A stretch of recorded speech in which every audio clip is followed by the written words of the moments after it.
entraram, né, algumas pessoas aí, Antônio, a paz do Senhor Jesus, boa noite, né, Elisângela, acho que eu já tinha falado, a Cida, né, entraram a Rita, né, entraram mais algumas pessoas, gente, desculpa pro nome que eu não falar, mas sejam todos bem-vindos, uma boa noite a todos, tá bom?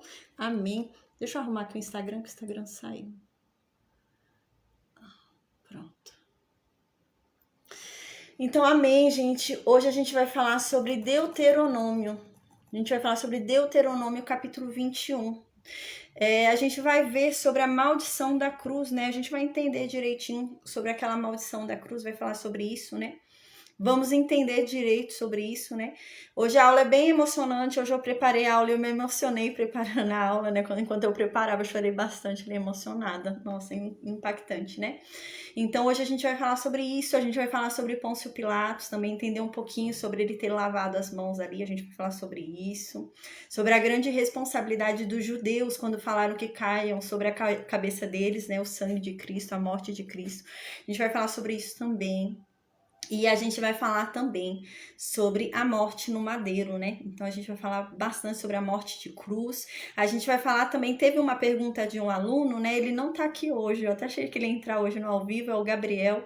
Ele perguntou, né, por que saiu água ali do corpo de Cristo, se aquilo quer dizer alguma coisa, né? Nenhuma informação na Bíblia é irrelevante, é inútil, né? Tudo que tá lá é para aprendizado. Então eu fui pesquisar e realmente há um fundamento, tanto científico quanto um fundamento profético também. E a gente vai falar sobre isso hoje também. Eu vou falar também sobre o ponto científico, que é uma explicação que prova cientificamente que Cristo não morreu da cruz, que a morte de cruz não deixaria sair água do corpo dele. Então vai ter uma explicação também científica. Então a gente vai falar sobre isso hoje, é uma aula bem legal. Amém, tá bom? Antes de começar a aula de hoje, de Deuteronômio 21, eu vou fazer uma oração e eu vou falar sobre algo da aula de Deuteronômio 19, gente. Eu tava dando uma ajeitada aqui nos estudos e eu vi que eu deixei passar uma informação. Eu acho que eu li o versículo e pulei já para o próximo e não li o finalzinho dele. Então eu só vou relembrar algo do versículo 8 e 9, de 2 versículos ali do capítulo 19 rapidinho, tá? Só para não passar sem ter falado, tá bom? Então eu vou fazer a oração agora, amém? E a gente já começa o estudo do dia, amém? Meu Deus, que o Senhor venha, Pai, em nome de Jesus, se revelar para nós por meio da Tua palavra.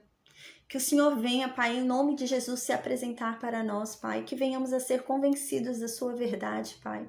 Que o Senhor trabalhe em cada mente que está aqui endurecida diante de Ti. Que o Senhor trabalhe em cada coração que está aqui endurecido diante de Ti. Cada pessoa, meu Deus, com teimosia aqui, meu Deus, em ouvir a Tua palavra, que seja tocada por Ti, meu Deus, neste momento, seja quebrantada, Pai.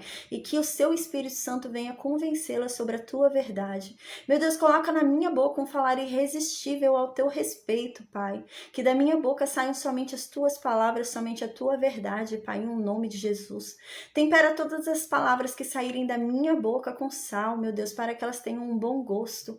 Que todo mundo, meu Deus, ao ouvir, meu Deus, venha aprender mais de Ti, venha ter intimidade contigo e venha arder, meu Deus, venha arder na Tua presença, meu Deus. E que essa chama nunca seja apagada, Pai, em nome de Jesus. Que venhamos a aprender cada vez mais de Ti e venhamos a passar tudo aquilo que estamos aprendendo. Que não venhamos a guardar em nossos bolsos, guardar somente para nós mesmos a verdade que nos tem sido revelada. Que não venhamos, meu Deus, a guardar somente para nós tudo aquilo que estamos recebendo, mas que venhamos, meu Deus, a contar a outras pessoas as boas notícias que estamos vendo, que estamos recebendo, aquilo que nos consola, nos conforta, que venhamos a falar para outras pessoas também, para que assim também sejam confortadas, consoladas em nome de Jesus. Meu Deus, que a sua palavra corra sem obstáculos, Pai, em nome de Jesus. Derrama sobre nós ousadia e intrepidez. Derrama sobre nós força, ânimo, fôlego, Pai, em nome de Jesus. Que não venhamos a desanimar, Pai, que não venhamos a desistir, mas que venhamos a chegar juntos com força, Pai, com vigor e com ânimo até o estudo de Apocalipse, Pai. Em nome de Jesus, que o Senhor nos livre, Pai, nos proteja de todo mal. Que os seus anjos e o seu exército, meu Deus, seja colocado ao nosso favor, nos protejam de qualquer ataque do maligno, em nome de Jesus. Amém. Amém. Então agora, antes de falar de Deuteronômio 21, eu vou só falar uma informação que eu acho que eu não falei na aula de Deuteronômio 19, tá bom, gente? Deuteronômio 19, versículo 8 e 9, a gente lembra que no Deuteronômio 19 falava de uma expansão da promessa, né? Então, a aula de Deuteronômio 19 falava que eles iriam chegar em Canaã, conquistariam algumas terras em Canaã, mas se eles obedecessem, né, os 3 requisitos ali que Deus falou, amassem a Deus, né, obedecessem, guardassem a lei de Deus e andassem nos caminhos de Deus, amém, Ricardo, amém, Deus o abençoe, amém, aí falando com a gente do México, amém. Então, a gente lembra que Deus havia falado, né, por meio da boca de Moisés, se eles cumprissem esses 3 requisitos, a terra da promessa se expandiria, né? Seria desde a fronteira do Egito ali até ali a Mesopotâmia, né? Onde fica ali o rio Eufrates, né? Então iria passar pela Síria ali, ia subir ali até Arã, Babilônia, ia pegar toda aquela região, né? Então a gente lembra que falou isso no capítulo 19 do livro de Deuteronômio, só que eu acho que eu esqueci de falar uma informação, eu acho que eu não li o finalzinho dos versículos 8 e 9, eu expliquei tanto e acabei não lendo e pulei para o versículo 10. O que acontece? Na Bíblia fala, né, Deus fala isso. Quando eles conseguissem conquistar mais terras, eles deveriam criar mais cidades de refúgio, né? Era isso que falava no capítulo 19, eu acabei não falando. Então, a gente lembra que são 3 cidades de refúgio além do Jordão, nas terras extras ali, né? Que ficam as tribos de Ruben, de Gad e meia tribo de Manassés, e 3 cidades de refúgio nas cidades que primeiro eles vão conquistar ali. Mas mais para frente eles conquistariam mais territórios se eles cumprissem os 3 requisitos, e então conquistando mais territórios, no versículo 8 e versículo 9 do capítulo 19, diz que eles deveriam decidir ali pegar mais 3 terras para serem cidades de refúgio, né? Então eles deveriam selecionar mais 3 terras dentro desse território extra que eles vão conquistar. Tinha algo importante que eu ia falar nessa aula, eu não falei, porque o que acontece? Davi e Salomão vão conquistar mais terras mais para frente, né? A gente vai ver que depois de Josué, a conquista, a expansão da terra vai ocorrer ali com Davi e com Salomão. Só que Davi e Salomão não vão colocar outras cidades de refúgio, eles não vão aumentar as cidades de refúgio, né? E aqui no capítulo 19 a gente viu que eles tinham que aumentar, conforme fossem alcançando mais terras, eles tinham que aumentar ali em mais 3 cidades de refúgio. Provavelmente Davi e Salomão não aumentaram as cidades de refúgio, porque essas cidades que eles conquistam, depois que vai expandindo, eles não tiram as pessoas de dentro de lá. Eles tributam, né? Eles subjugam aquelas pessoas, né? Então, eles acabam julgando, né? Eles vão ficar como maiorais ali, né? Aquelas pessoas vão ser servos deles. Então, talvez por isso que eles não tenham criado cidade de refúgios, né? Talvez não, com certeza. Porque a gente lembra que um dos requisitos da cidade de refúgio era ser uma cidade levita. Então, só estava na cidade de refúgio quem era levita e quem era refugiado, né? Então, tinha que ser uma cidade levita, cheia de levita, onde houvesse refugiados dentro. E lá não, nesse lugar, Davi e Salomão, eles não tiraram os moradores anteriores, os moradores ficaram, a gente vai ver mais pra frente. Então, por isso que ele não criou cidade de refúgio, tá bom? Eu ia fazer só essa observação mesmo, pra gente entrar no estudo de hoje. Então, hoje a gente vai falar sobre Deuteronômio 21. Eu vou primeiro falar sobre a dúvida de um aluno. Teve um aluno, né? Ele não tá aqui hoje, o Gabriel. Ele tinha uma dúvida, ele perguntou para mim. Na Bíblia diz, né, que naquele momento na cruz, né, um soldado veio e furou a Cristo com uma lança ali, né? Perfurou e saiu sangue e água, né? Quando perfurou ali a Cristo.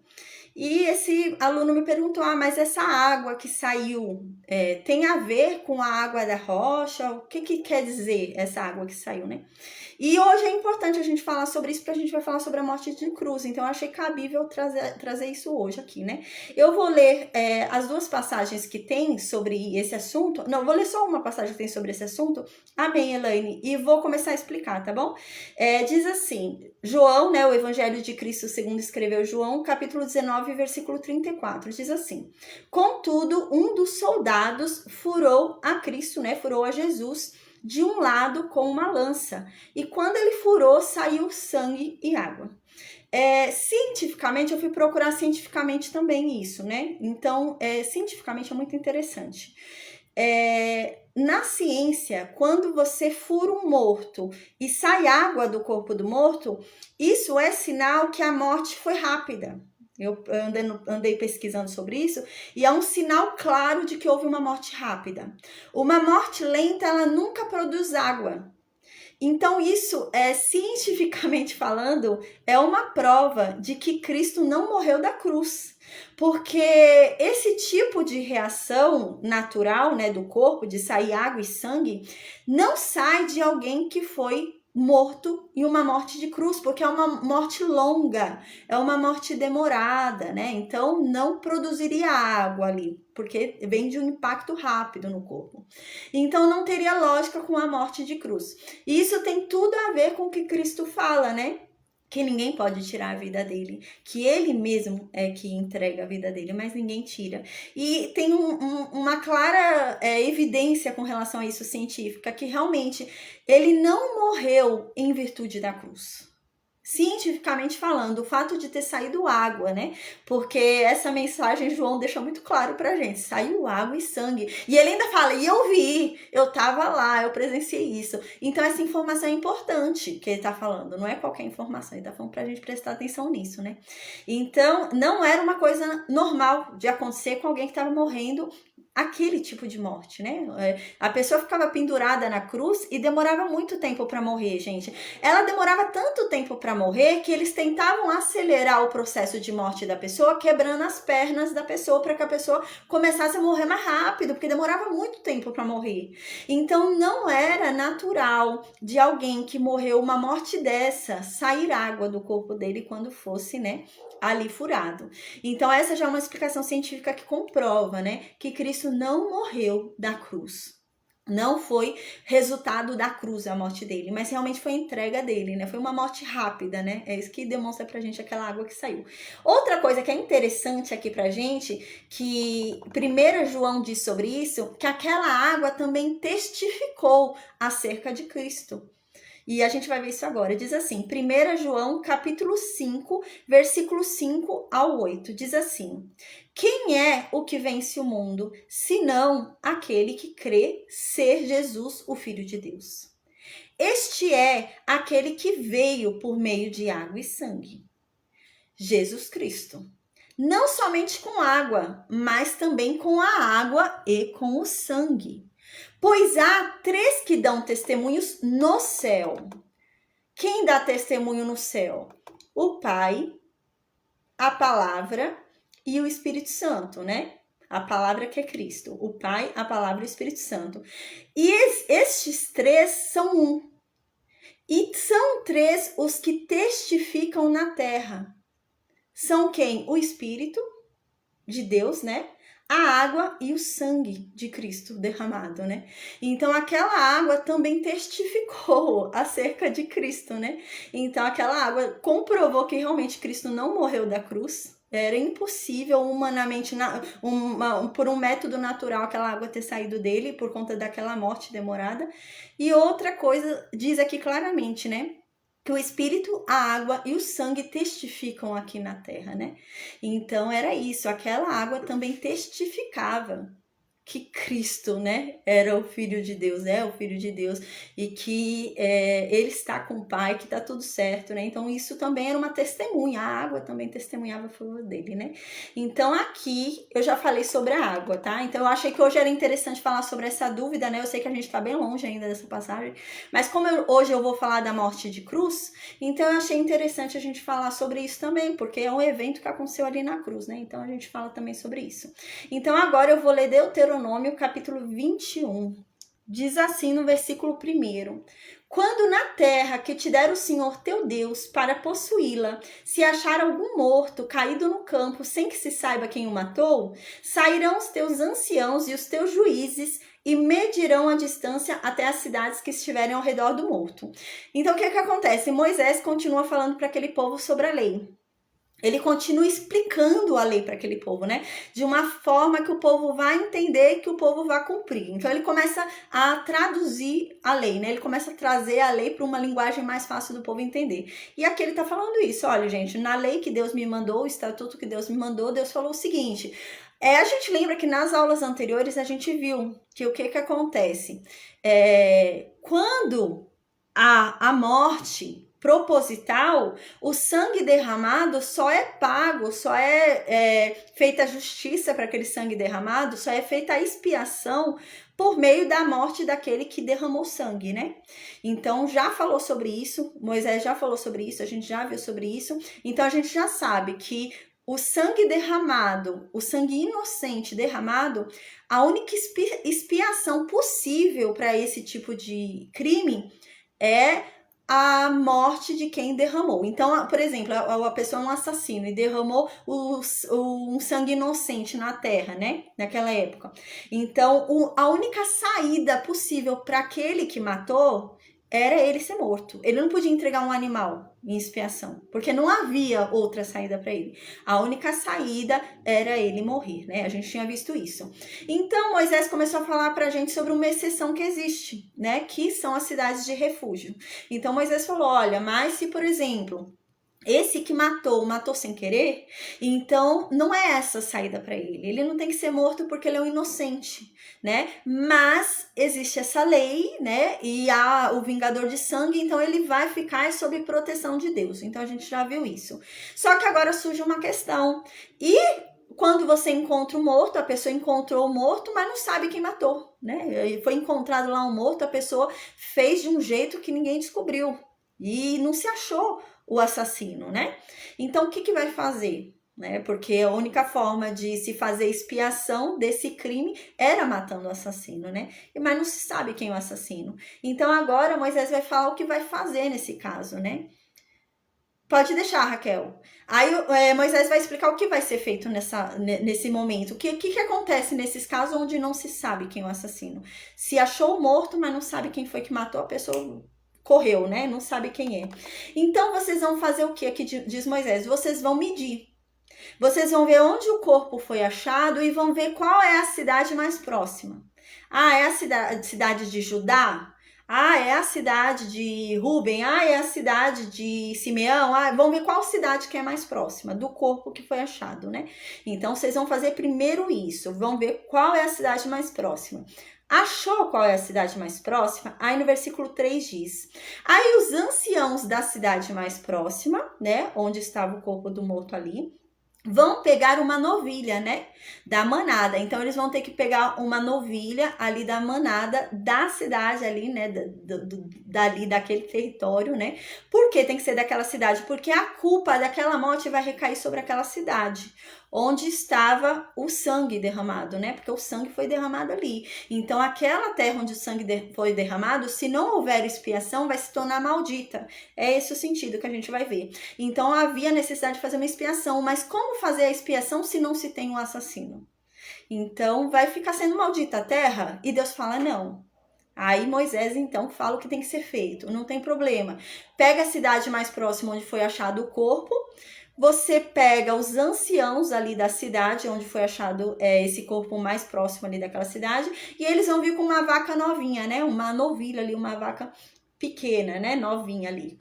Filhote da manada, né? Porém, essa vaca, ela nunca pode ter tido trabalho, ela nunca pode ter sido usada para trabalho, né? Não é para ter sido colocado sobre ela jugo, não é para ter feito nada com ela. Tem que ser uma vaca que nunca trabalhou, nunca foi usada para nada.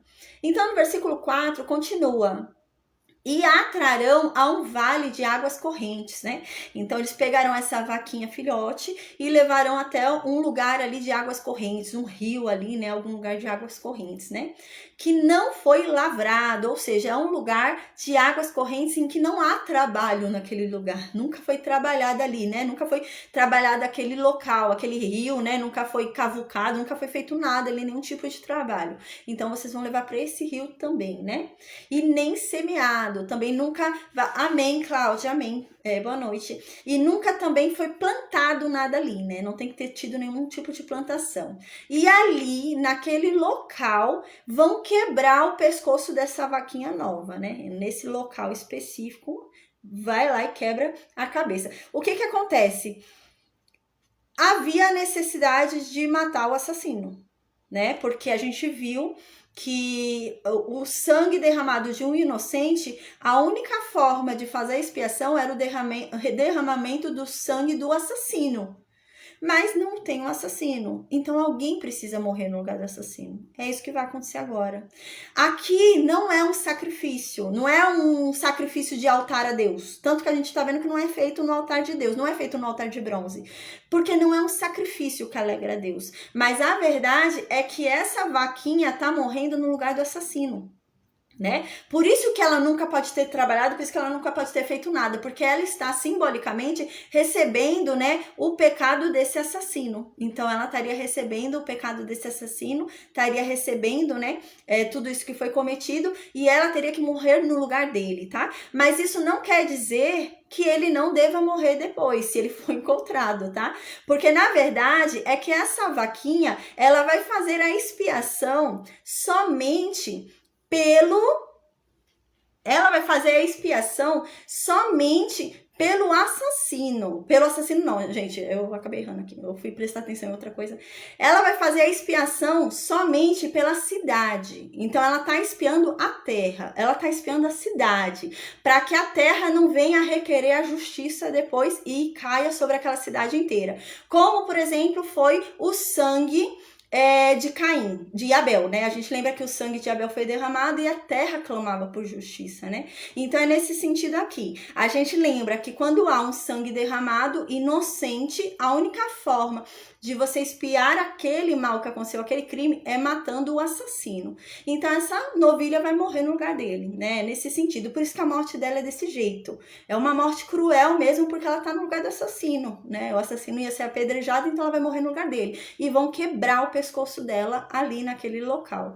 Então ela não é um sacrifício de altar a Deus. Não, ela não vai ser queimada lá no altar de bronze, não. Pelo contrário, ela vai ser morta como se fosse um assassino. Então no versículo 5 continua, né? Chegar-se-ão então os sacerdotes. O que acontece? Aqui não é um sacrifício de Deus. Por isso que não são os sacerdotes que estão fazendo. Não foram os sacerdotes que quebraram o pescoço dela. Né? A gente lembra que quando qualquer serviço relacionado à administração de Deus, né, quem faz são os sacerdotes, né? Então a gente lembra que somente os sacerdotes podem chegar perto do altar de bronze, somente os sacerdotes podem oficiar ali junto às coisas sagradas, né? E podem pegar ali, né, o sacrifício, né, e fazer todo o trabalho no altar. Mas aqui não é um sacrifício. Aqui realmente é a morte, né, pela expiação de um pecado de assassinato. Então, esse animal está morrendo no lugar do assassino. Então, isso não pode ser feito pelos sacerdotes. Então, quem matou esse animal foram os anciãos da cidade, não foram os sacerdotes, né? Porque, na verdade, essa vaca, né, essa vaquinha nova, está morrendo pelo assassino, né? Então, aqui no versículo 5 diz isso. Agora, depois que ela teve o pescoço quebrado ali, né? Chegam os sacerdotes, né? Por que eles devem ir? Aqui diz, porque Deus escolheu eles para servirem em nome de Deus e para abençoar em nome de Deus. E por sua palavra decidirem toda demanda e todo caso de violência. Então eles seriam testemunhas ali. E eles estariam ali para fazer expiação, para que aquele pecado fosse perdoado, não a pessoa em si, mas que não caísse sobre a cidade, né? Que as pessoas da cidade não fossem condenadas por conta de algo que eles não sabem quem foi que cometeu, né? Então, no versículo 6, continua: todos os anciãos desta cidade mais próxima do morto lavarão as mãos sobre a novilha desnucada no vale, né? Então, não são os sacerdotes, são os anciãos, né? Porque a gente lembra, os sacerdotes, né, eles vão até vir ali, né, de Levi e tudo, mas aqui a importância está sendo em espiar a cidade. né? Porque senão a terra daquela cidade se tornaria maldita. E quem tá na coisa maldita é maldito também. Então, se eles estivessem na terra que está amaldiçoada, eles também se tornariam malditos. Então, eles vão tentar espiar toda a terra para que todo aquele povo não seja condenado por conta da maldição daquele sangue que foi derramado. Então, todos os anciãos da cidade ali, que estão fazendo a expiação pela cidade, para que aquele pecado não seja computado à cidade, eles vão colocar ali, vão lavar as mãos ali em cima da novilha, né, que teve o pescoço quebrado ali no vale, e eles vão falar em alta voz: as nossas mãos não derramaram este sangue, e os nossos olhos não viram quem derramou. Então, o que eles estão querendo dizer? A culpa não foi minha. Eu não tenho nada a ver com isso. Eu não queria que essa pessoa fosse morta. E ela foi morta. E eu não vi quem a matou. Se eu visse quem a matou, eu faria a expiação da forma certa, que era matando aquele que derramou sangue inocente. Mas eu não tenho como fazer isso. Então, que o pecado dessa pessoa não recaia sobre nós, sobre a cidade inteira, né? Sobre a terra onde foi derramado esse sangue. É nesse sentido que eles vão fazer isso. Aí no versículo 8 diz assim, né? Ser propício ao teu povo de Israel. Eles vão continuar falando.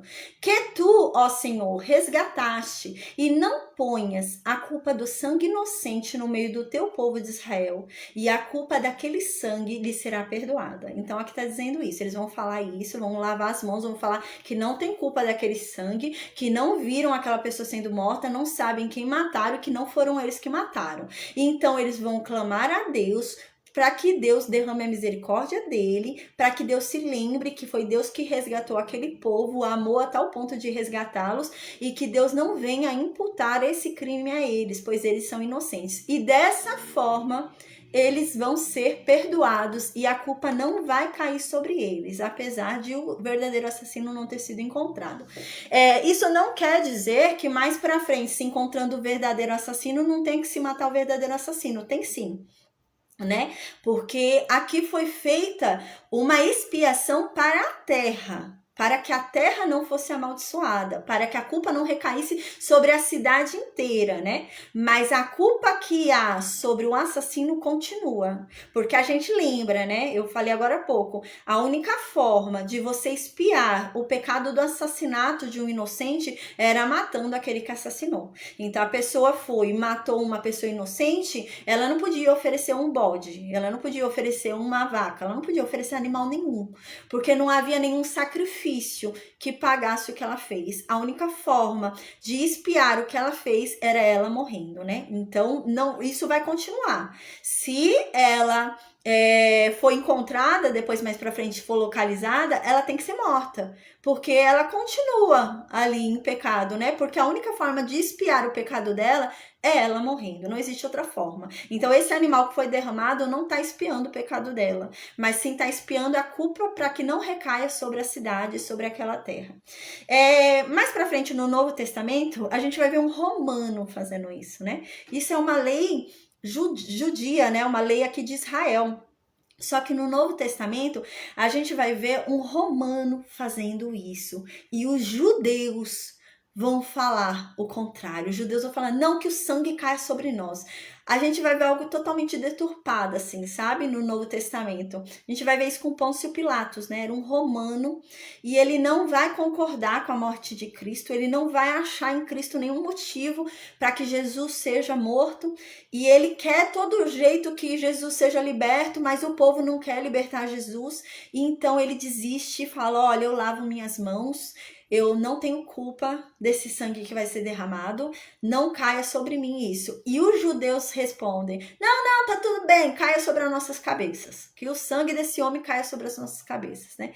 Então, é muita responsabilidade o que eles vão fazer no Novo Testamento. Por isso que é importante a gente entender o que está acontecendo aqui agora, porque diante da lei que Deus entregou, há uma importância tremenda sobre isso, sobre lavar as mãos e sobre falar para que o sangue de uma pessoa inocente caia sobre você. Porque a gente acabou de falar sobre isso. Diante da lei, a única forma de se expiar um sangue inocente derramado era pela morte do sangue do assassino. Era pela morte, era pela expiação através do sangue do assassino. E é isso que os judeus fazem mais pra frente, né? Eles vão falar, não, que caia sobre nós, sobre a nossa cabeça. É isso que estão falando. Então, se ele for um inocente que está sendo morto, então que a culpa pelo assassinato dele recaia sobre nós. E qual que era a forma, segundo a lei, de você expiar a culpa por um assassinato? Era você derramando o seu sangue também, você morrendo. A única forma de você ser liberto disso é através de Cristo. É reconhecendo a Cristo e saindo debaixo da lei. Aí você reconhece a Cristo e você é perdoado de qualquer pecado, inclusive do assassinato. Mas sem Cristo você não é perdoado do assassinato, porque a lei diz que a única forma de pagar uma vida, um sangue inocente derramado, é pelo derramamento do sangue daquele que matou. Então é muito sério isso que os judeus vão fazer mais pra frente, é muito sério. E a gente vê assim, historicamente falando, que realmente recaiu sobre a cabeça deles, porque a gente não vê algo assim de tanta morte que se teve, quanta morte que já teve, sabe, entre os judeus, assim, a gente vê, né, historicamente falando, né. Então realmente, e a única forma de se livrar disso é você renascendo em Cristo. É você reconhecendo a Cristo e saindo debaixo da maldição da lei. Porque isso é uma maldição da lei, né? E a única forma de se livrar da maldição da lei é através de Cristo. É renascendo em Cristo, porque já não estamos mais debaixo da lei. Então é muito sério quando isso acontecer mais pra frente. É por isso que é importante a gente estudar o Antigo Testamento. Porque senão a gente não entende direito o Novo Testamento. Parece bobeiro o que está sendo falado, a gente não entende, né? Mas quando a gente entende a complexidade das coisas, a importância das coisas segundo o Antigo Testamento, a gente vê qual é a gravidade no Novo Testamento do que está sendo acontecido ali, né? Do que está acontecendo ali. A gente entende qual é a gravidade daquilo. No Evangelho de Cristo, segundo escreveu Mateus, fala sobre isso. Diz assim, do capítulo 27, do versículo 24 ao 25, vai falar sobre isso de Pôncio Pilatos e os judeus. Diz assim, vendo Pilatos que nada conseguia, antes, pelo contrário, aumentava ainda mais o tumulto. Então ele mandou vir água. Então ele lavou as mãos na frente de todo o povo e disse para os judeus: olha, eu estou inocente do sangue desse justo. Eu não tenho nada a ver com ele, eu não quero matar esse homem. A gente vai ver mais pra frente que ele fala várias vezes. Ele fala, gente, esse homem é inocente, o que eu vou fazer com ele? E o povo grita, crucifica, crucifica. Ele, gente, mas pensem bem, ele é culpado do quê? Crucifica. Ninguém quer ouvir Pôncio. E ele tentando convencer o povo a não matar. E o povo lá gritando, crucifica, mata, mata. E fica falando assim, né? Então é isso que Pôncio está falando aqui. Pôncio se cansou, viu que não vai ter jeito, né? O povo já havia decidido sobre Barrabás, mas Pôncio não queria matar Jesus. Então Pôncio falou, então eu vou só prender esse homem, ele não queria matar. Então ele fala, e o que eu faço com esse então? E o povo que fala, mata, crucifica, né? A gente já vai entender qual a importância disso, de uma crucificação, gente. A morte no madeiro era a pior morte que existia, principalmente para um judeu. Era uma morte abominável. Os piores crimes, as piores pessoas, elas eram colocadas no madeiro. Era uma morte de humilhação. Era uma morte tenebrosa. Era uma morte que significava que você foi detestado por Deus. Era uma morte que dizia, que significava que você não pertencia a Deus, que Deus te odiava, que Deus te abominava. Era isso que significava, né? Então, é isso que está falando aqui, né? Porque quando a gente consegue compreender tudo isso, a gente vê qual era a gravidade, né? Do que estava acontecendo naquela história, naquele momento, né? Então, o povo diz para Pôncio, né? Pôncio fala, lava as mãos ali, vendo que não tem jeito, que aquele povo quer que mate Jesus. Pôncio lava as mãos na frente daquele povo e fala, olha, eu sou justo, eu não tenho nada a ver com o sangue desse homem. Porque eu sei que esse homem é inocente e ele é justo. Ele não merece a morte. Então, que vocês decidam. E o povo, então, os judeus começaram a responder, tá bom, que caia sobre nós o sangue dele e sobre os nossos filhos. Olha a gravidade. Que não caia só sobre nós que estamos aqui, mas que caia sobre toda a nossa descendência. Olha o que eles falam, gente. A gente vê realmente aquilo que a Bíblia diz, né? O povo perece por falta de conhecimento. Olha o que eles falaram, olha o que eles chamaram para eles. Eles não falaram só deles que estavam ali decidindo. Eles falaram que cai sobre toda a minha descendência.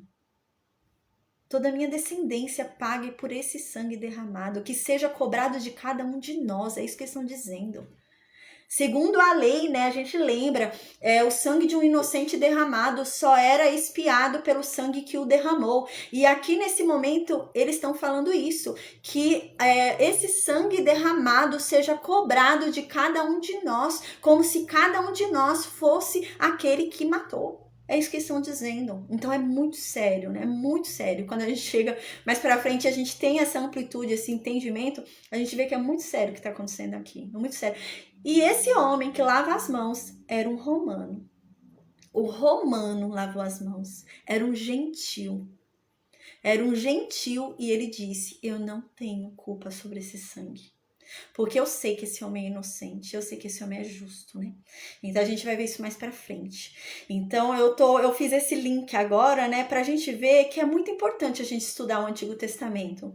Porque tem muitas leis no Antigo Testamento que a gente não entende no Novo, né? Mas tá tudo ligado, é um link ali, né? Igual quando a gente falou sobre as impurezas ali, né? Que te desconectavam de Deus, né?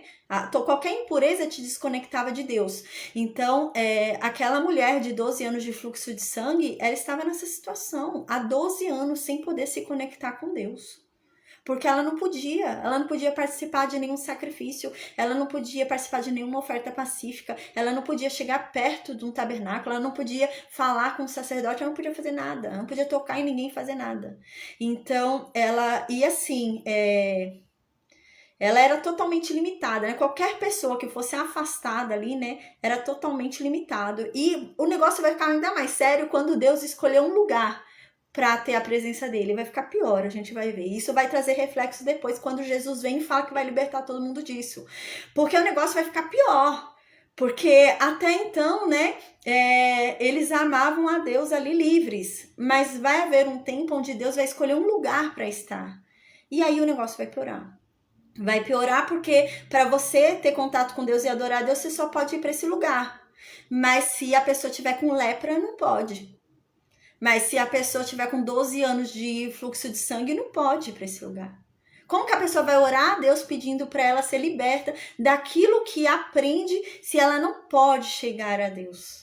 E é isso que vai acontecer no Novo Testamento. Então Jesus vai falar isso. Eu vim para libertar vocês. Vocês não vão precisar ir mais para lugar nenhum para falar com Deus, para se achegar a Deus. Mas bastará vocês estarem em espírito e em verdade, em qualquer lugar que vocês vão falar com Deus. Então, gente, quando a gente entende tudo isso, né? A gente faz a montagem de tudo isso, a gente entende o quão libertador que é.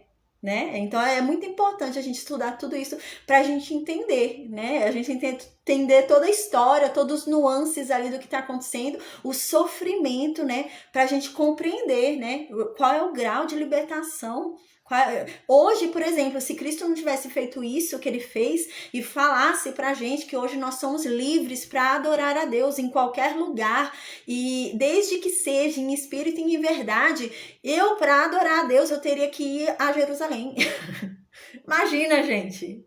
A gente ia ter que ir lá para Jerusalém para adorar a Deus, porque o último lugar que Deus escolheu para habitar o nome dele foi Jerusalém. Então imagina a situação. Mas Cristo veio nos libertar disso, para dizer que nós podemos adorar a Deus, falar com Deus, estar com Deus em qualquer lugar, em qualquer momento, desde que seja em espírito e em verdade. Então, quando a gente entende isso, a gente fala, uau, né? A gente começa a entender a amplitude, assim, fala, meu Deus, Cristo é demais, né? A gente começa a entender o negócio. Então, agora voltando pro versículo 9 aqui, gente, que eu me empolgo quando eu falo de Cristo mesmo. Então, amém. No versículo 9, voltando para Deuteronômio aqui, 21, diz assim: assim, dessa forma, lavando as mãos e falando que vocês não têm culpa sobre esse sangue derramado, que vocês não viram quem foi que derramou. Dessa forma, a culpa do sangue inocente vai ser eliminada do meio de ti. Pois vocês vão fazer o que é reto aos olhos de Deus. Então Deus não vai cobrar de vocês o derramamento desse sangue inocente nessa terra. Então no versículo 10 continua. Agora, né, vai mudar um pouquinho o assunto aqui. Vai falar sobre casamento, né? Vai falar sobre casamento. A gente lembra que no capítulo anterior, Deus falou, olha, vocês vão em algumas cidades. Nessas cidades onde vocês vão, não são cidades que eu prometi por herança. Então, quando vocês chegarem nessa cidade, vocês vão falar para a cidade, vocês se rendem em paz ou vocês querem guerra? Né? A gente lembra que viu isso. Então, as cidades, né? Essas cidades que tem essa opção, a gente lembra que só os homens iriam morrer, né? As mulheres e as crianças e os animais e as riquezas, tudo podia ser levado, né? Então, agora é essa hipótese, tá? Porque a gente lembra que quando for terra da promessa de Deus, todo mundo deveria morrer, né? Claramente, na aula passada, a gente viu que Deus falou, por meio da boca de Moisés, que todo ser que tenha fôlego de vida deve ser morto. Animal, homem, mulher, criança, tudo que for da terra da promessa. Então, essa opção agora, que vai vir do versículo 10 em diante, é para onde não é a terra da promessa. Porque é muito claro, Deus falou, onde for terra da promessa, é matar todo mundo. Onde não for terra da promessa, vocês vão oferecer paz. A pessoa não quer paz, é guerra, né? Então, a gente lembra disso. Então, agora vai surgir uma questão, no versículo 10 em diante, vai falar, eles invadiram a cidade, né? Tributaram a cidade ali, tomaram a cidade, pegaram o domínio da cidade, mas um soldado ali, alguém ali da cidade, se apaixonou por uma mulher da cidade. Mas ela não é israelita, ela é de outra nação, né? Mas ele se apaixonou por ela. E então agora Moisés fala, né, mediante, é claro, o conselho de Deus, aqui a orientação de Deus, que ele pode tomar essa estrangeira por esposa. Mesmo ela não sendo israelita, pode tomar por esposa. Não tem problema. Mas vai haver um processo de purificação, a gente vai ver. Então diz assim no versículo 10 e 11, diz assim, quando saíres para a guerra, né, contra os inimigos de vocês, e Deus entregar os inimigos nas suas mãos, né, e vocês acabarem levando eles cativos, né, vocês dominarem sobre aquela terra, então, né, no versículo 11, vocês acabarem vendo, né, alguma mulher formosa ali, vocês se apaixonarem e quiser casar com elas, não tem problema. Pode, vai poder, mas vai ter um processo, vai ter um requisito. Qual? Aí no versículo 12 começa, então a levarás para casa, e ela rapará a cabeça e cortará as unhas. Aqui começa o processo de purificação. Então ele vai tirar essa mulher daquela cidade onde ela estava e ele vai ter que levar ela para a cidade dele, para a casa dele, né? Então eles invadiram uma cidade, tomaram um povo ali, esse povo passou a ser cativo deles, mas aquela mulher vai para a casa dele, passar pelo processo de purificação na casa dele, né? Então, vai ter que raspar a cabeça toda dela, ela vai ficar careca, né? E como sinal de humilhação, ela careca, ela não podia sair. Ela tem que ficar presa em casa. Uma mulher careca nessa época não podia sair, ela tinha que ficar presa até o cabelo crescer. Então, tanto que a gente vai ver mais pra frente que vai acontecer algo assim, né? Alguns soldados vão voltar nus e sem metade da barba. E eles vão ter que ficar fora da cidade até a barba crescer, porque era um sinal de humilhação. E a mesma coisa a mulher. A mulher vai ter a cabeça raspada e ela vai ter que ficar escondida até o cabelo dela crescer. Ela não podia ficar saindo e passeando pelo arraial, né? Ali passeando pela cidade. Então ela vai ter a cabeça dela raspada, vai ficar na casa desse homem e vai ter as unhas dela cortadas. Não vai poder ter unha grande, nada. Ia cortar pequenininha ali. E no versículo 13 diz que vai ter que ser tirada a roupa que ela foi presa, né? Então, a roupa que ela tava quando ela foi pega, né? A roupa do cativeiro vai ser tirada dela. Ela não vai ter que ficar com essa roupa mais. Ela vai ter que mudar de roupa, ele vai ter que dar uma roupa nova, porque ela já não é mais empregada. Empregada não é serva. Ele não tá pegando, não tá tomando aquela mulher, não tá purificando ali, passando todo aquele processo de purificação para que ela seja serva dele. Mas é para que ela seja esposa, né? Mulher. mulher. Então ele vai pegar todas as roupas dela de serva, né, do cativeiro, e tirar e dar roupas novas a ela. E ela vai ter que ficar lá na casa dele escondida. E ela vai ficar um mês assim, na casa dele escondida, né? Em um mês já cresceu um pouquinho o cabelo, vai estar curtinho ainda, mas ela pode sair depois. Aí, então, diz aqui, né? E chorará a seu pai e a sua mãe durante um mês. Não significa que necessariamente, né, que os pais dela morreram, né? Porque pode ser que seja uma cidade que aceitou paz, que se rendeu em paz, e só é tributada. Mas o que acontece? Ela não vai poder ficar indo lá naquela cidade visitando os pais dela, porque é uma religião diferente. Então ela realmente vai abandonar os pais dela. E ela vai chorar por causa disso, porque ela sabe que ela não vai poder ficar indo lá mais. Ela vai ter que viver agora com a família do marido dela. E por isso que ela vai chorar, né? Não significa necessariamente que ele morreu, né? O pai e a mãe dela. Mas que ela não vai mais. Ela não vai ficar indo lá visitar os pais dela, né? A outra coisa importante que eu ia falar no início do capítulo, eu esqueci.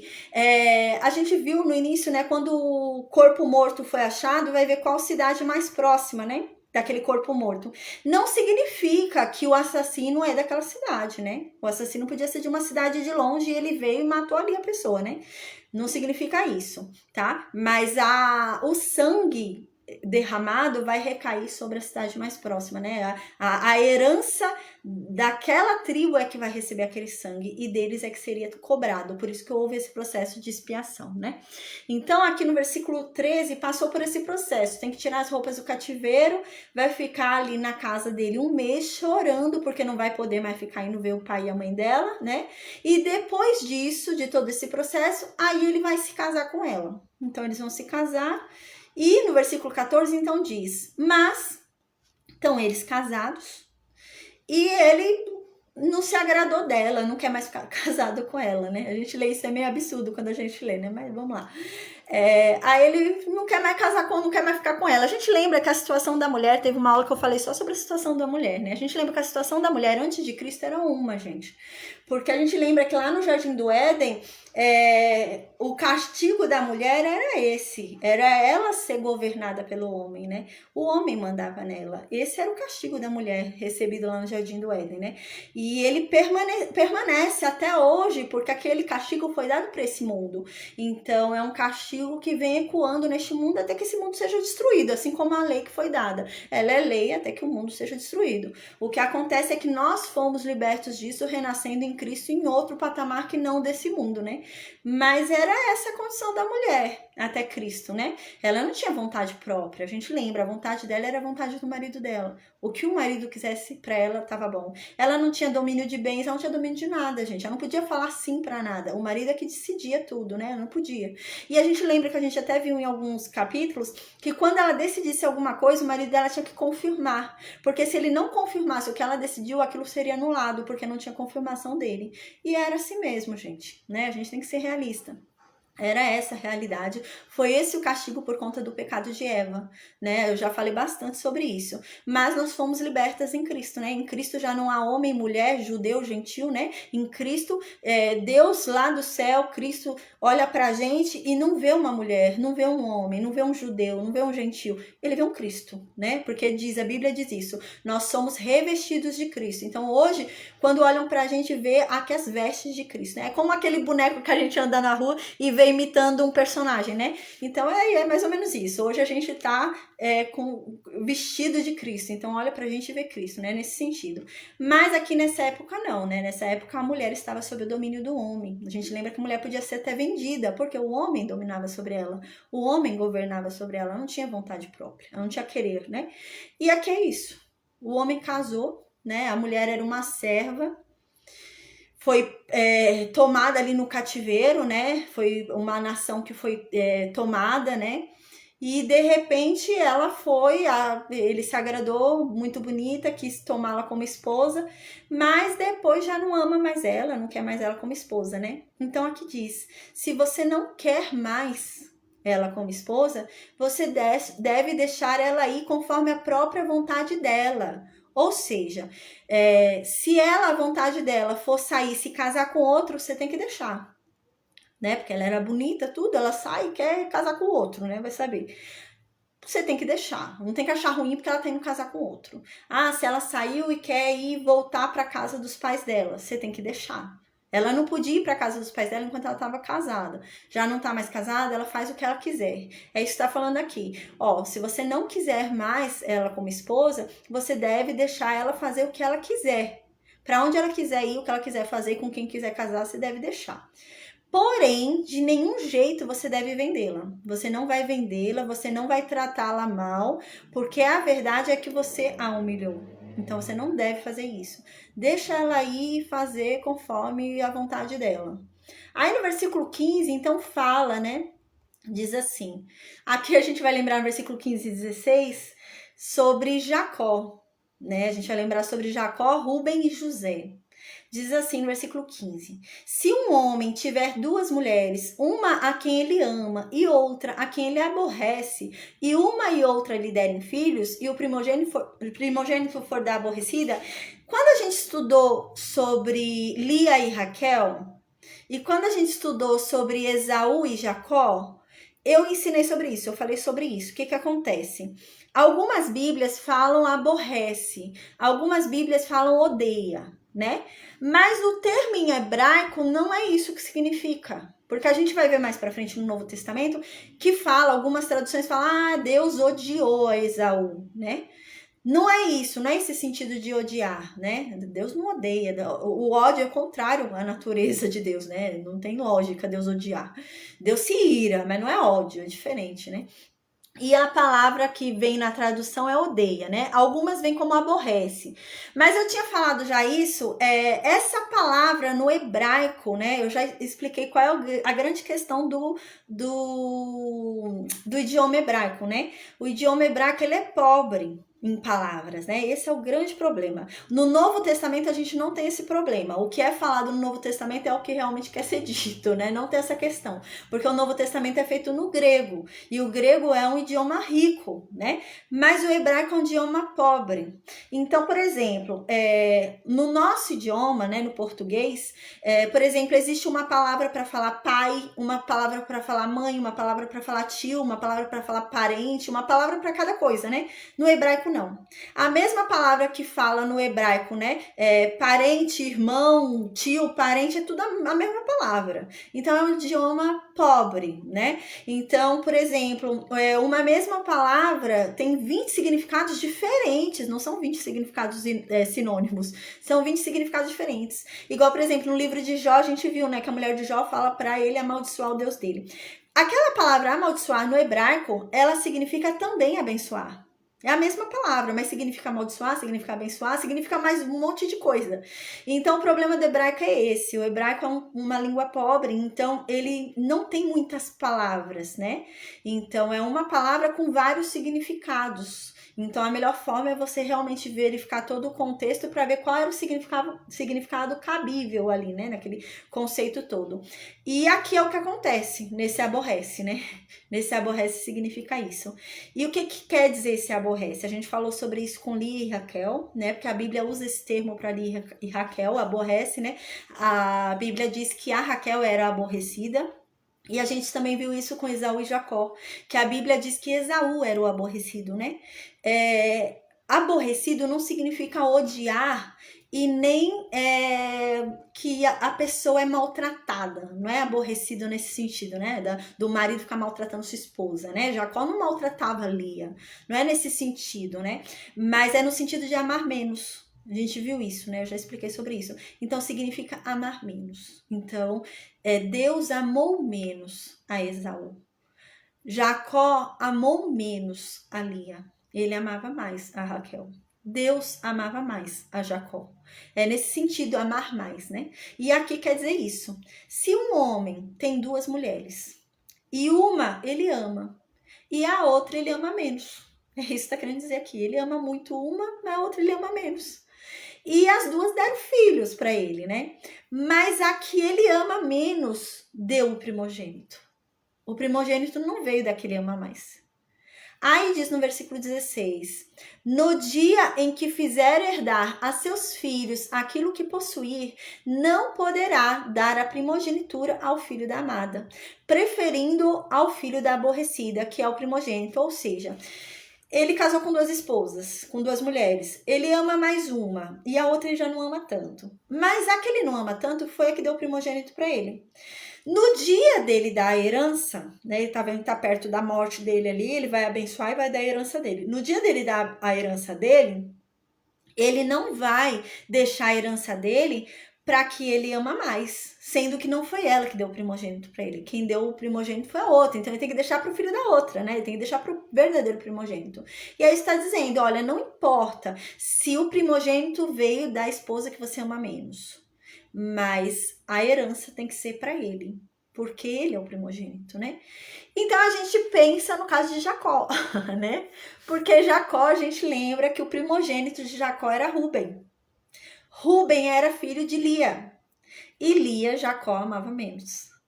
E José era filho de Raquel, e Raquel Jacó amava mais. Tremendamente, né? Pelo que parece. Mas o que acontece?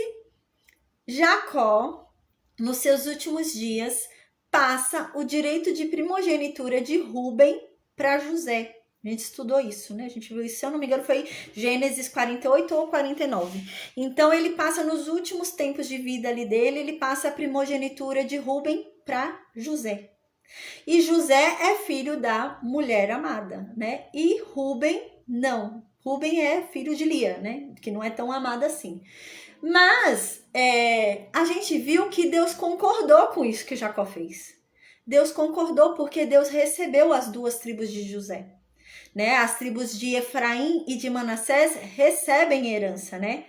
Ou seja, a porção dobrada foi para José. Então José foi reconhecido por Deus como o primogênito de Jacó, né? Porque a gente lembra qual era a questão do primogênito. O primogênito recebia a porção dobrada. Então, se o pai deixou uma terra e são 2 filhos, o pai, ao morrer, ia dividir a terra em 3. 1/3 ia ficar com o mais novo e 2/3 da terra com o mais velho. O mais velho recebia sempre o dobro da herança, né? Então, o dobro da herança ia para o mais velho, primogênito. E isso foi claramente para José. E Deus concordou com o que Jacó falou, né? Jacó, ele passa a primogenitura de Rúben para José e Deus concorda com isso. Deus chama realmente os filhos de José para a primogenitura, tanto que Efraim tem uma terra e Manassés tem outra terra, né? Se José não fosse reconhecido como primogênito de Jacó, a verdade é que teria uma só terra, né? Só teria uma terra ali para José, e Efraim e Manassés que dividissem essa terra de José. Mas não, foi dividido em 2 tribos porque foi reconhecido a José o direito de primogenitura. Mas ali houve uma questão apontada que fez com que Rúben perdesse o seu direito, né? A gente lembra que Rúben se deitou com a mulher do pai, né? Então foi por isso que ele perdeu o direito da primogenitura dele. Não foi porque Jacó queria beneficiar a mulher que ele amava mais. Não foi nesse sentido, né? Mas foi porque Rúben perdeu o direito ao desonrar o pai, deitando-se com a esposa, com a concubina do pai, né? Então a gente lembra que foi isso que aconteceu.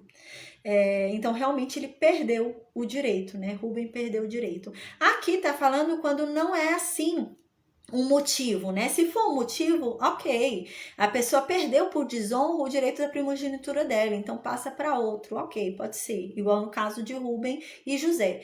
Mas aqui não, aqui tá falando no caso de um homem que ama mais uma mulher do que a outra e antes de morrer ele quer deixar para o filho da que ele ama mais, né? Então isso é injusto, não é certo. Então não pode. Aí, 1 Crônicas, capítulo 5, versículo 1 e 2, fala sobre isso que eu falei agora, né? Essa exceção de Rúben e José. Diz assim: quanto aos filhos de Rúben, o primogênito de Israel, pois ele era o primogênito, mas por ele ter profanado a cama do pai dele, pois ele deitou-se, né, com a mulher do pai dele, com a Bila, ele deu a primogenitura aos filhos de José. Ele acabou dando a primogenitura ao filho da outra esposa, porque ele perdeu.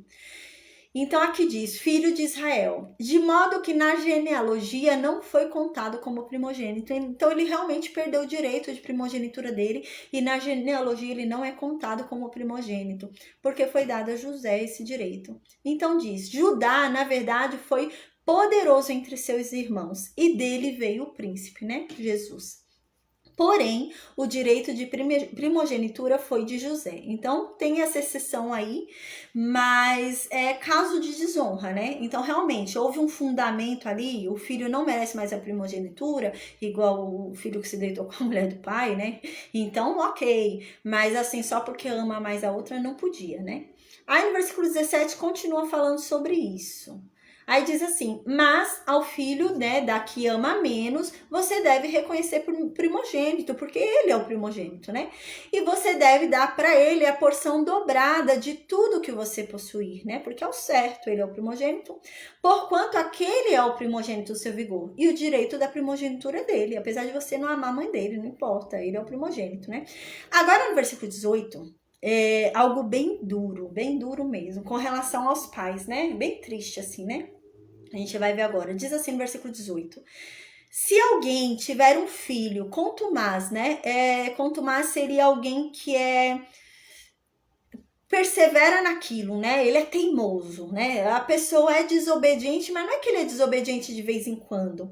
Ele é desobediente sempre, né? Ele é direto rebelde, ele é toda hora rebelde, ele é toda hora respondão, né? Ele é um filho ruim a todo tempo, né? É isso que quer dizer contumaz aqui. É direto, ele é ruim direto, é uma pessoa ruim, né?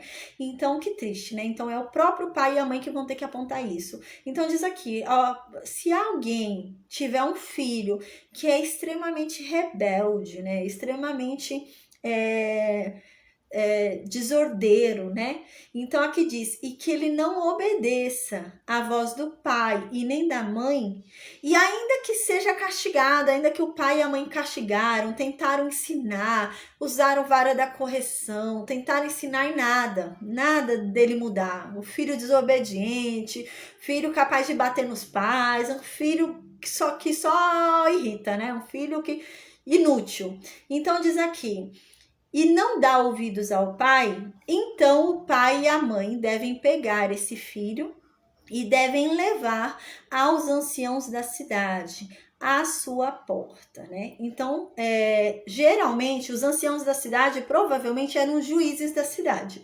A gente lembra que a gente já falou que em cada cidade, cada tribo teria juízes, né? Então, tinha que ficar espalhado em todo o território de Israel, juízes em cada tribo para ter a garantia ali da tribo de um julgamento rápido. Provavelmente, esses juízes eram os anciãos, né? Boa parte, pelo menos, eram os anciãos ali, que eram os mais sábios, né? E até porque a gente lembra, né, que boa parte dos anciãos foram lá com Moisés e receberam do Espírito, né, que estava sobre Moisés ali, né. Então, provavelmente eram os anciãos ali. E onde é que eles decidiam? Onde que ocorriam os julgamentos, né? Era na porta da cidade. A gente já viu isso quando Abraão comprou Macpela, né? Então, era muito comum ter julgamento na porta da cidade. Se tinha alguma causa para levar, levava à porta da cidade. E é isso que vai acontecer aqui. Os anciãos estavam lá na porta da cidade, julgando os casos da cidade. Esse pai e essa mãe não tem mais esperança alguma nesse filho. Então, eles pegam, que triste, né? O pai e a mãe fazer isso, mas estão sem esperança alguma, já não tem mais esperança. Então, o pai e a mãe pegam o filho e levam até o ancião ali para julgamento, né? Aqui é muito claro que precisa ser o pai e a mãe. Não pode ser só um, não é só o pai, né? Os dois têm que concordar. Tem que ser o pai e a mãe, né? Então, aqui, então, diz, né, no versículo 20, e vão dizer lá na porta da cidade para os anciãos, ó, esse filho nosso aí, ele é rebelde. E ele é direto rebelde. Ele dá muito trabalho.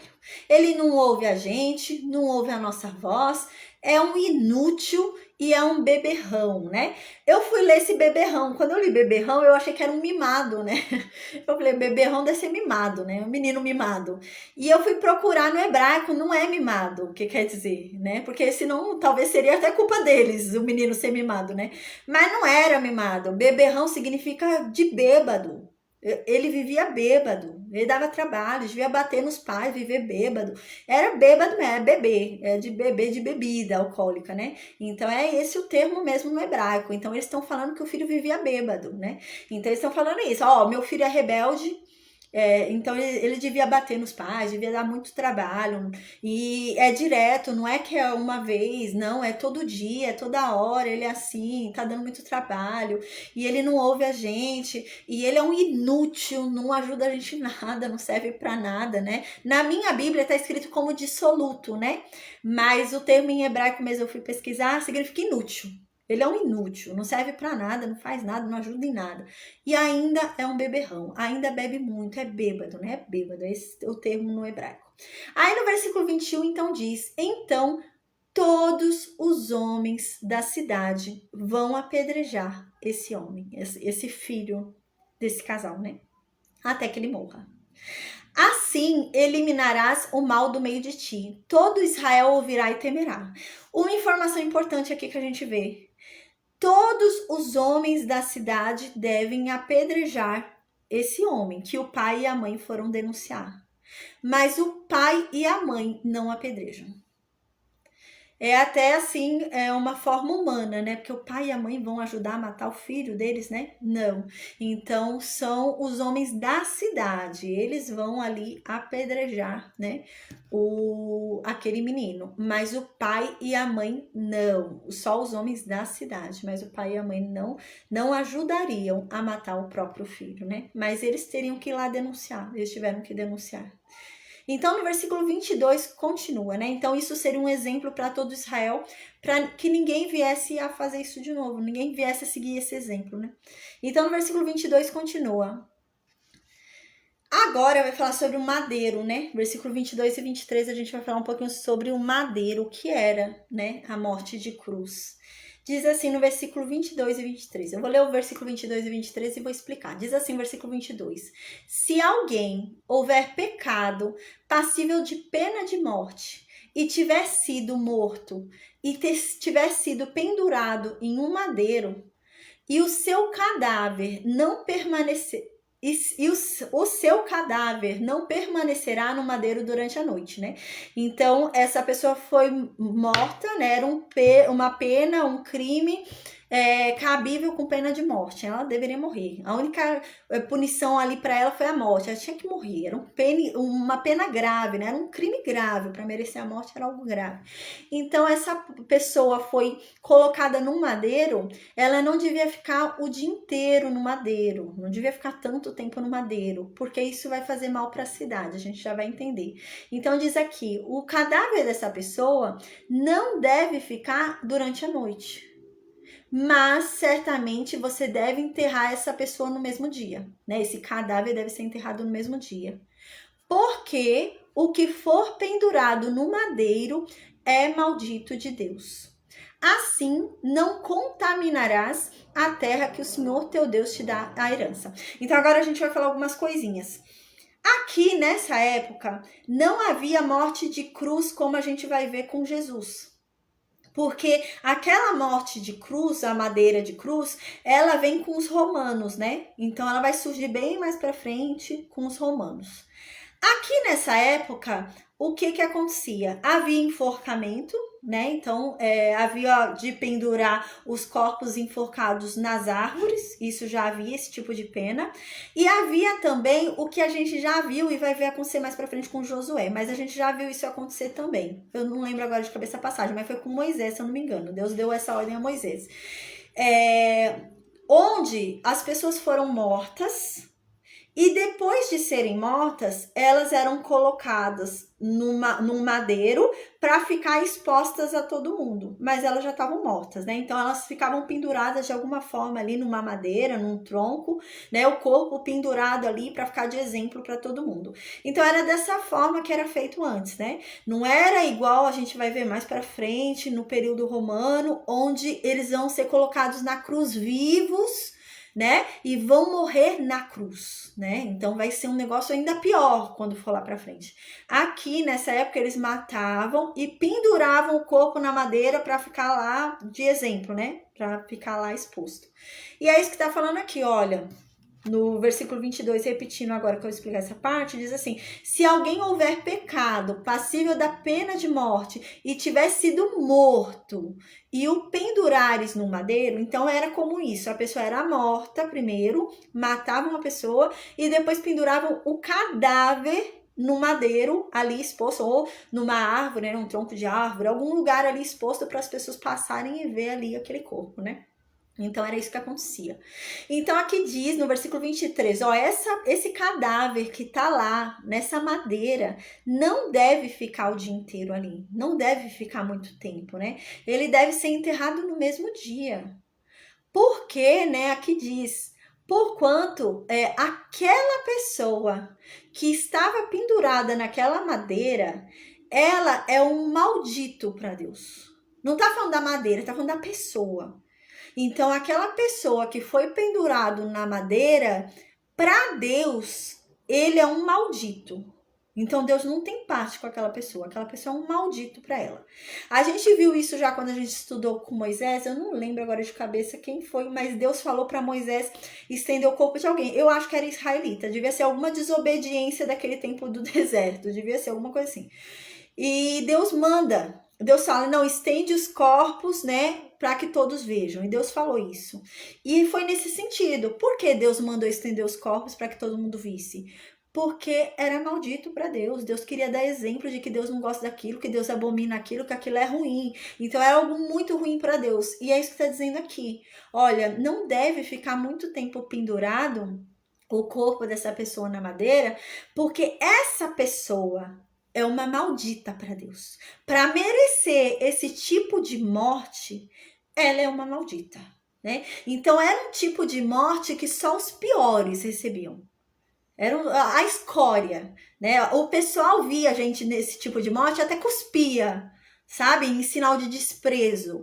Era algo assim que era um desprezo enorme. Era um tipo de morte que era a maior humilhação, né? O maior sinal de desonra a Deus, né? Era claramente algo que revelava que você não tinha nada com Deus ali, não tinha ligação nenhuma. Você era pelo contrário, você era um rejeitado de Deus.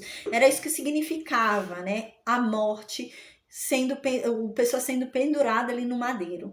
Então aqui diz, né? Assim não contaminarás a terra que o Senhor teu Deus te dá herança, né? Então, se você tirar logo esse cadáver maldito, que ele mereceu ser pendurado no madeiro para ele servir como exemplo aos outros do que não deve ser feito, né? Essa pessoa é um maldito para Deus, essa pessoa é um exemplo de tudo que não deve ser seguido. Então essa pessoa deve ser retirada logo desse madeiro, né? E deve ser enterrada ali logo, né? Para que então a terra não seja amaldiçoada, porque se ele ficar muito tempo ali em exposição, a própria terra vai ser amaldiçoada. Aqui a gente vê, assim, olhando esse contexto, eu vou ler daqui a pouquinho o Novo Testamento que fala sobre isso. Mas quando a gente percebe essa parte da lei, a gente consegue entender um pouquinho depois da problemática que vai ter de perseguição à igreja. Mais para frente, vai ter uma perseguição muito grande à igreja. E a perseguição é dos judeus. São os judeus perseguindo os judeus cristãos, né? Vai acontecer mais para frente. Por quê? Porque alguns vão se converter a Cristo, né? Mas para alguns judeus é impossível aceitar um Deus ou um Messias que tem uma morte dessa. É impossível eles aceitarem como o meu Messias vai se deixar ser maldito por uma morte dessa. É esse o pensamento deles, né? Eles ficam nessa questão. É essa a questão deles, né? Então, como que um Messias, um enviado de Deus, aceita uma morte dessa? Tem que ser uma morte melhor, não a pior de todas as mortes, cuja morte, aquele que está pregado, aquele que está ali é um maldito. Então, como que ele é o Messias se ele foi declarado um maldito de Deus por ter sido pregado, né? Então, é essa a questão. Mas a gente vai entender, eu vou ler o Novo Testamento, porque essa foi a ideia. Realmente, ele tinha que se tornar maldito. Porque esse homem nunca teve pecados, né? Cristo nunca teve pecados, Jesus nunca teve pecados. E ele precisava ter pecados, porque ele precisava ir para a morte.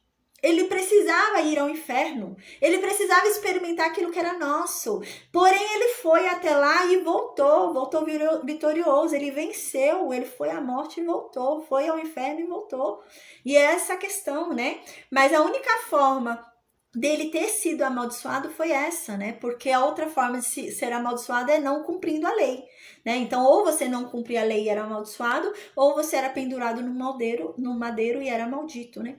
E é isso, ele se fez maldição por nós ao ter sido pendurado naquele madeiro, né? Mas há uma grande dificuldade, a gente vai ver mais para frente que a grande dificuldade é essa, né? Porque os judeus vão aceitar, vão reconhecer, não, ele é o nosso Messias, ele veio para nos salvar. Enquanto outros judeus vão falar, isso é uma blasfêmia. Você está falando que um maldito por Deus é o nosso Salvador. Né? Então é isso que vai acontecer ali no Novo Testamento, né? Por isso que é importante a gente ler essa parte aqui para a gente entender.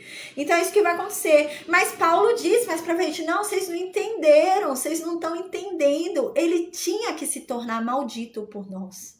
Ele se tornou maldito por nós, porque Deus tinha que odiar ele. Ele recebeu toda a ira que era para nós. Ele recebeu todo o ódio, toda a raiva, tudo que era de ruim para nós. Foi ele que recebeu. Então ele tinha que se tornar maldito, né? Como que ele vai receber todos os pecados de todo o povo, de todo mundo, né? A melhor forma era como? Ele tornando-se um maldito de Deus, né? Então ele recebeu toda a ira de Deus que era sobre nós. Ele recebeu quando ele se tornou um maldito de Deus naquele momento, né? E mais pra frente, quando a gente for estudar, a gente vai ver que ele sofreu os processos que a gente sofreu na separação. Porque assim, antes dele morrer, ele fala, né? Ai, Deus, o Senhor me desamparou, né? Que o pai o abandonou, o desamparou, né? Mas aquilo fazia parte da salvação, porque ele sofreu todos os processos que nós sofremos.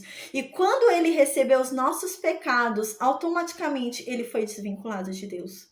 Porque ele experimentou, ele teve que experimentar naquela cruz os nossos pecados. Então ele se fez maldito naquele momento e realmente Deus se desconectou dele. E ele experimentou o que nós experimentamos, que é essa desconexão com Deus por causa do pecado. Mas ele foi à morte, foi ao inferno e venceu e voltou, né? É essa questão, né? Mas aí os judeus não entendiam isso, né? Falam, não, como que o Messias... ele diz ser filho de Deus e um Deus que aceita ser morto numa morte dessas, né? Mais pra frente tem uma obra, até eu tinha visto, quando eu tava estudando, eu vi uma obra, gente, uma obra que tem até realmente, fica em exposição, sabe? De Alexandre.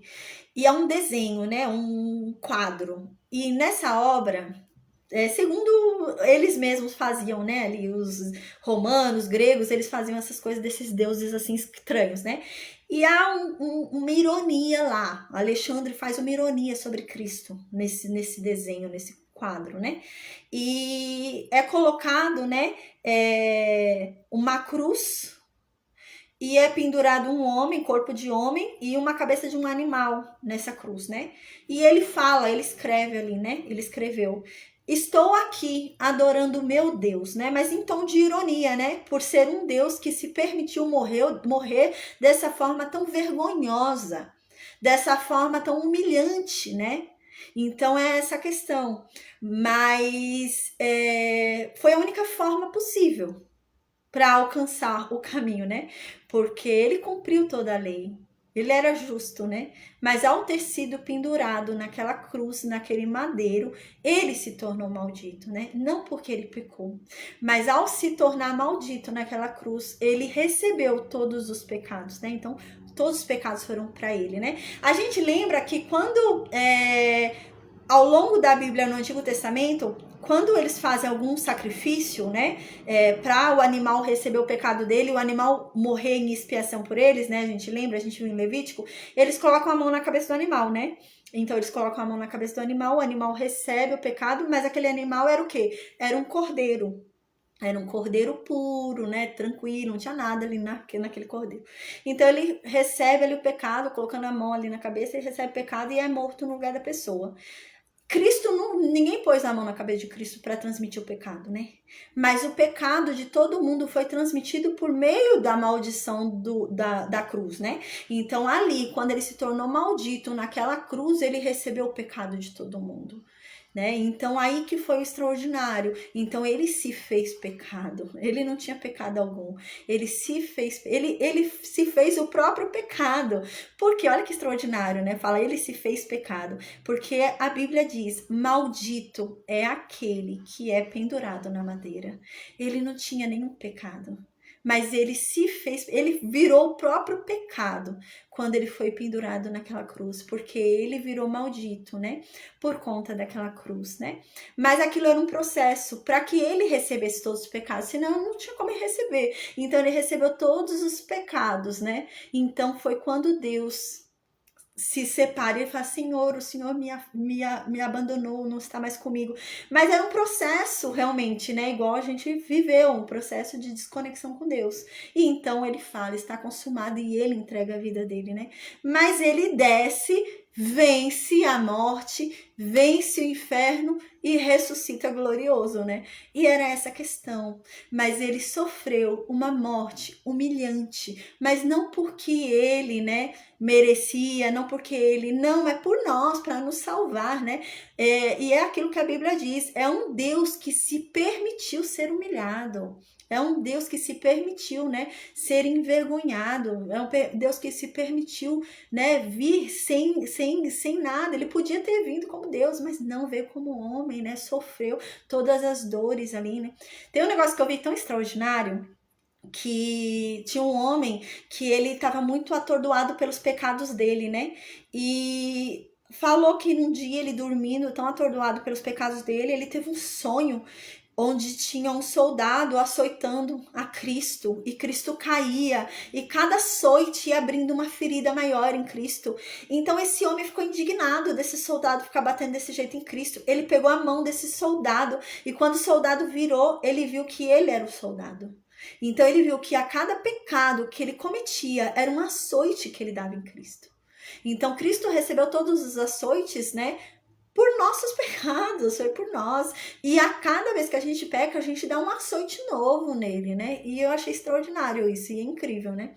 Então agora eu vou ler sobre Gálatas 3,13. Diz assim: Cristo nos resgatou da maldição da lei, fazendo-se ele próprio maldição em nosso lugar. Porque assim está escrito: maldito é todo aquele que for pendurado em um madeiro.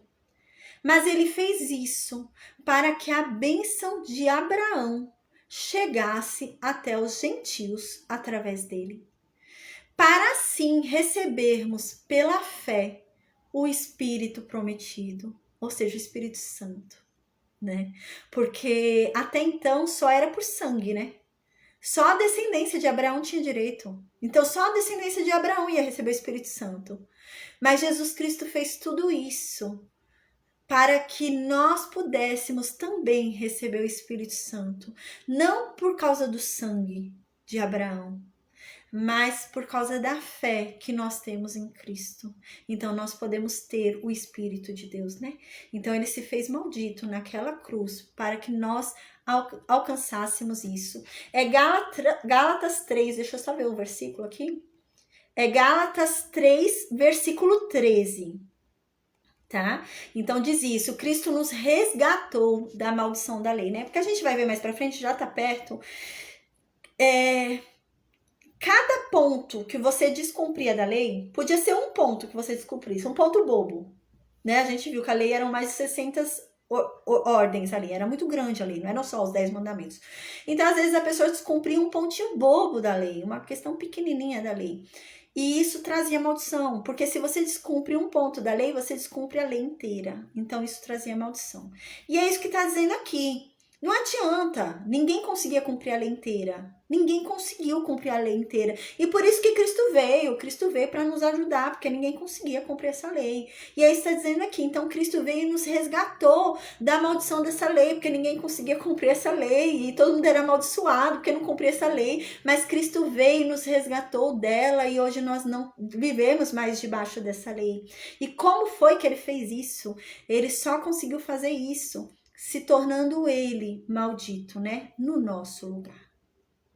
Ele recebeu toda a maldição da lei, que a lei dava tudo que era maldito, desde o Jardim do Éden, né? Tudo que era maldito, ele recebeu em si mesmo, naquele momento, no madeiro, né? Então é isso que diz. Aí em Isaías, gente, é extraordinário. Quando a gente estudar o livro de Isaías, é emocionante. Isaías 53 diz assim: certamente ele tomou sobre si as nossas enfermidades. Gente, esse profeta é extraordinário. É um profeta messiânico, sabe? Esse profeta fala tanta coisa que a gente vê cumprindo em Jesus. É legal demais estudar Isaías. Então diz assim, né? Deixa eu ver, Isaías 53, né? Deixa eu subir. Isaías 53 diz assim: certamente ele tomou sobre si as nossas enfermidades e as nossas dores ele levou sobre si. E nós tínhamos ele por aflito. Nós achávamos que ele era um ferido de Deus. Nós achávamos que ele era um coitado. Nós achávamos que ele era um oprimido por causa da morte que ele teve. Mas ele foi traspassado pelas nossas transgressões. Ele foi moído por todas as nossas iniquidades. O castigo que nos traz a paz estava sobre ele. E pelas pisaduras dele, nós fomos sarados. A gente andava desgarrado como ovelhas loucas. Cada um desviava para um caminho diferente. Mas Deus fez cair sobre ele toda a iniquidade que cabia para a gente. Ele foi oprimido, ele foi humilhado, mas ele não abriu a boca. Eu já estou até me emocionando, mas ele não abriu a boca. E a gente vai ver que realmente, né, quando a gente lê sobre Cristo, ele é indagado. As pessoas falam, se defende, e ele não se defende. E as pessoas naquela época, né, falam, mas se defenda, você não vai falar nada. E ele não fala nada, nada. É exatamente isso que Isaías está falando aqui. Então diz, mas ele não abriu a boca. Como um cordeiro, ele foi levado ao matadouro. E como uma ovelha muda, ele ficou diante de todos os seus tosqueadores. Ele não abriu a boca dele. Por um juízo opressor, ele foi arrebatado. E de sua linhagem, quem dela cogitou? Quem parou para pensar qual era a linhagem dele? Para questionar se realmente ele não era o Messias? Quem foi que falou, não parou para pensar, mas pode ser que ele esteja certo, ele é de Davi, ele é de Judá, né? Isso está dizendo aqui. Então aqui diz, porquanto ele foi cortado da terra dos viventes, por causa da transgressão do povo é que ele foi ferido. Deram para ele a sepultura dos perversos. Gente, olha que extraordinário. Deram a ele a sepultura que ele não merecia. Ele era justo, ele era inocente. Mas separaram para ele a sepultura dos perversos. E não foi isso a morte dele? A morte de cruz é uma morte o quê? Dos perversos. Ele foi sepultado como um perverso. Ele foi sepultado como aquele, né, que é um maldito de Deus. E é isso que está dizendo aqui Isaías. Deram para ele uma sepultura com os perversos. Mas a verdade é que ele esteve, na morte dele, foi com os ricos. Ele pode ter sido sepultado como um perverso, mas a verdade é que ele esteve com os ricos. Posto que nunca ele foi injusto. E não houve dolo algum na boca dele. Ele nunca pecou, ele nunca errou. Todavia, ao Senhor agradou moê-lo, fazendo com que ele enfermasse. Quando Jesus der a alma dele como oferta pelo pecado. Aqui Isaías é antes de Jesus, né, gente? Então ele está profetizando sobre Jesus, que extraordinário. E ele diz aqui, quando Jesus der a sua alma como oferta pelo pecado, ele vai ver a posteridade dele. E não é isso a igreja de Cristo? E aqui continua, e prolongará os seus dias. Rei dos reis e eterno rei, né? E aqui continua, e a vontade do Senhor prosperará nas mãos dele. Tudo que é a vontade de Deus, ele vai fazer, a mão dele consegue cumprir. Então aqui continua, ele verá o fruto do penoso trabalho da alma dele. E ele vai ficar muito satisfeito. O meu servo, o justo, com o seu conhecimento, ele vai justificar a muitos. Porque as iniquidades deles levará sobre si. Por isso eu lhe darei muitos como a sua parte. Que extraordinário, né? E com os poderosos ele vai repartir todas as riquezas, porque ele derramou a alma dele na morte, e ele foi contado como um perverso, porém ele nunca pecou. A verdade é que ele levou sobre si o pecado de muitos, mas mesmo assim, por muitos, ele intercedeu. Que lindo, né? Nossa, eu fico até emocionada lendo. Então, gente, que extraordinário, né? Amém, glória a Deus. Fico até emocionada de ler essa passagem, amém. Então, gente, amém, glória a Deus. Que aula abençoada, né? Então, amanhã a gente vai ter aula de novo, a gente vai falar sobre Deuteronômio 22, tá? E é um tema bem legal, Deuteronômio 22. Eu vou falar um pouquinho sobre um tema aqui, né? Vai falar sobre estupro, a gente vai entender o final do capítulo 22, se é estupro ou se não é. Eu vou falar sobre tudo isso, tá bom? A gente vai estudar pelo hebraico mesmo, pra gente não ter dúvida, né? Porque quando a gente lê o capítulo 22, às vezes a gente fica meio horrorizado, fala, como assim? Vai casar com um estuprador? Não, né? A gente vai entender direitinho o que a Bíblia diz, tá bom? Eu vou até anotar direitinho os termos em hebraico pra gente ver que tem diferença. Não é isso que a Bíblia tá querendo dizer, não, tá bom? Então, eu vou desligar o Facebook e Instagram e eu vou perguntar pro Meet se alguém tem alguma dúvida, tá bom? Então, se alguém no Facebook e Instagram tiver alguma dúvida, é só deixar no vídeo que eu esclareço na próxima aula, tá bom? Deus abençoe a todos, amém, uma boa noite. No Meet, vocês